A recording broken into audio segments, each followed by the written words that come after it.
Seigneur soit avec vous.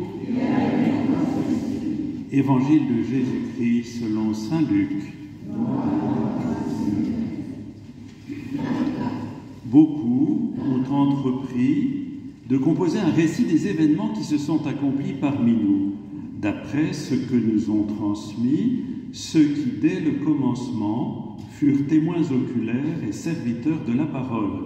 C'est pourquoi j'ai décidé moi aussi, après avoir recueilli avec précision des informations concernant tout ce qui s'était passé depuis le début, d'écrire pour toi, excellent Théophile, un exposé suivi, afin que tu te rendes bien compte de la solidité des enseignements que tu as entendus. En ce temps-là, lorsque Jésus, dans la puissance de l'Esprit, revint en Galilée, sa renommée se répandit dans toute la région. Il enseignait dans les synagogues et tout le monde faisait son éloge. Il vint à Nazareth où il avait été élevé selon son habitude. Il entra dans la synagogue le jour du sabbat et il se leva pour faire la lecture. On lui remit le livre du prophète Isaïe. Il ouvrit le livre et trouva le passage où il est écrit « L'Esprit du Seigneur est sur moi parce que le Seigneur m'a consacré par l'onction. Il m'a envoyé porter la bonne nouvelle aux pauvres, annoncer aux captifs leur libération et aux aveugles qu'ils retrouveront la vue.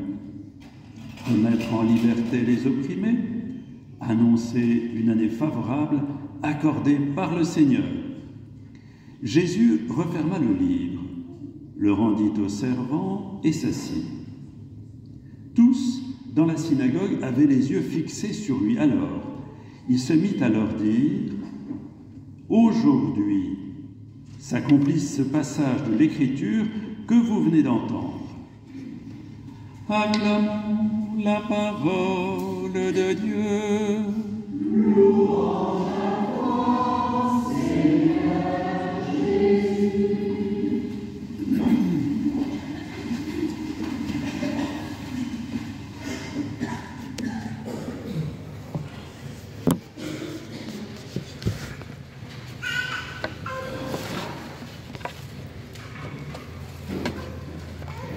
Voilà, nous avons la photo du Père Ernest.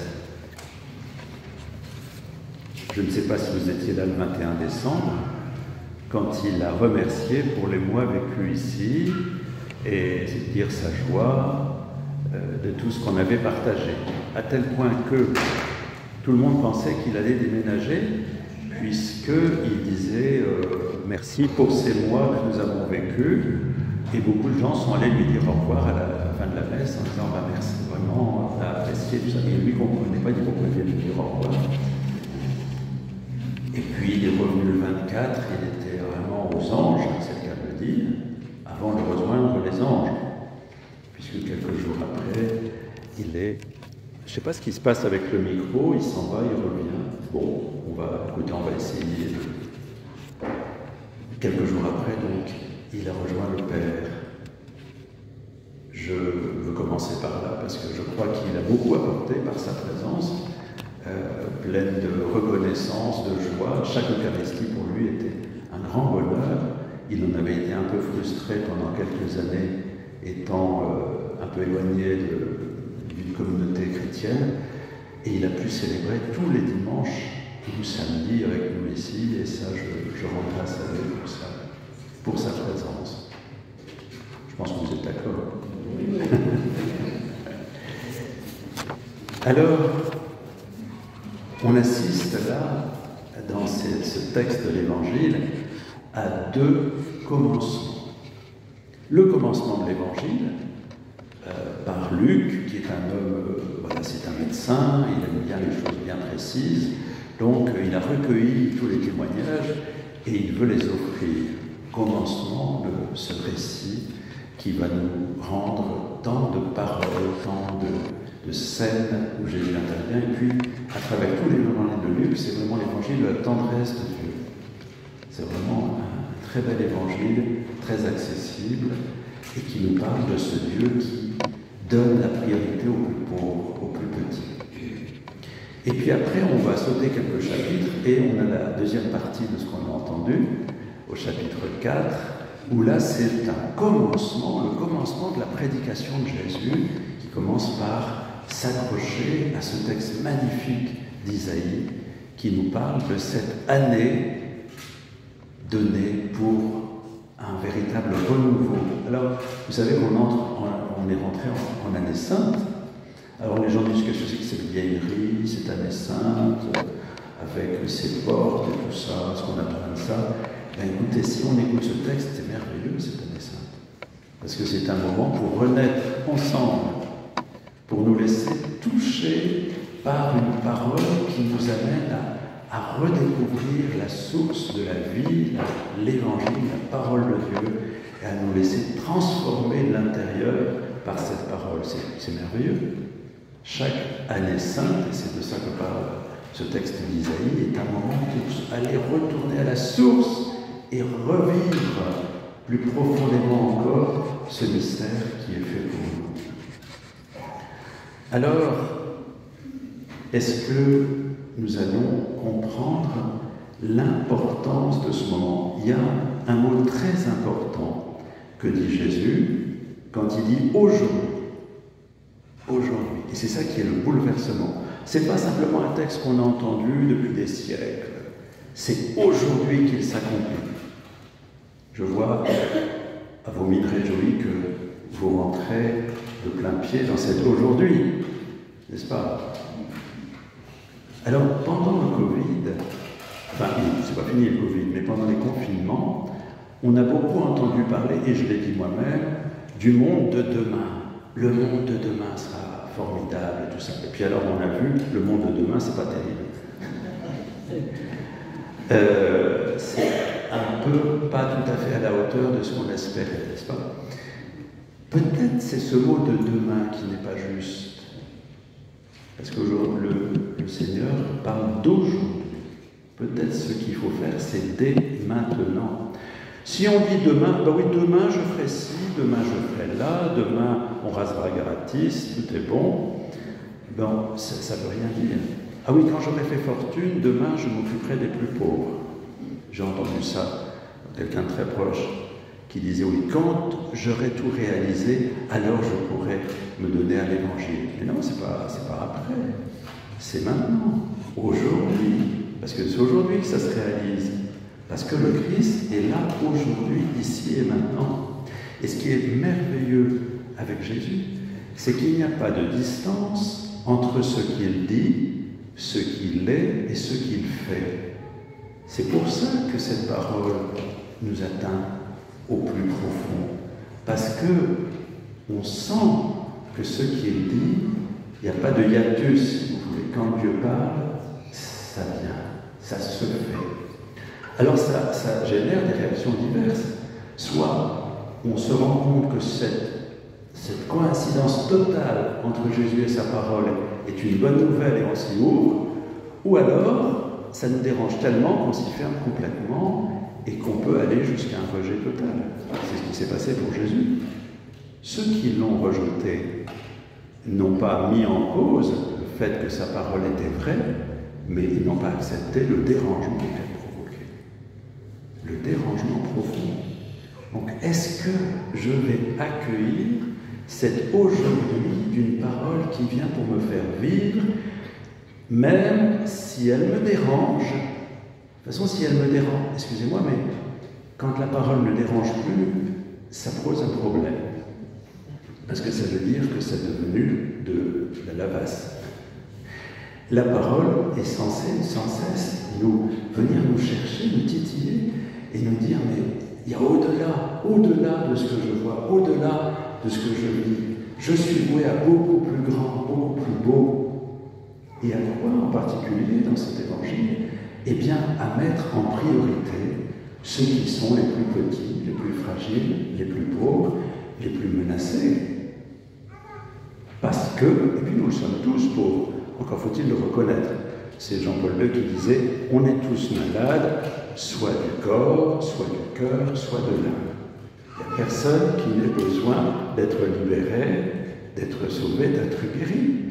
Mais, eh bien, parmi nous, il y en a qui sont plus touchés, plus profondément, et nous avons vraiment, dans cet évangile, à mettre la priorité sur ceux qui sont les plus petits, les plus fragiles.